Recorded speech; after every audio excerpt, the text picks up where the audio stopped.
काली गण्डकी भइन जुवाई गुरुनी बिवान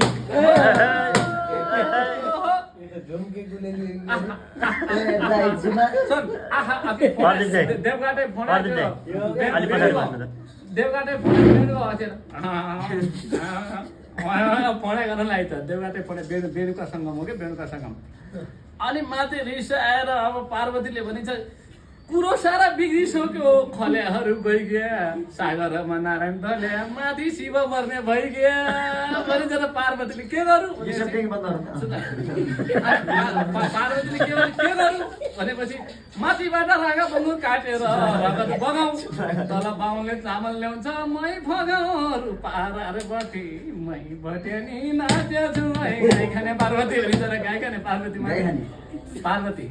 अनि गाई खाने पार्वती नाचेपछि माता रिसाइछन् बिचको भाग छानबिन गर्छु चटचट तलबाट लक्ष्मी मार्छु माथिबाट पार्वती पटपट भक्ति गर नडर भनेपछि माताले भने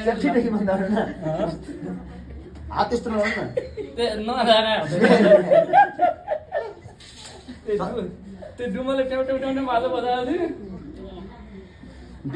थियो माथि भोटबाट रक्त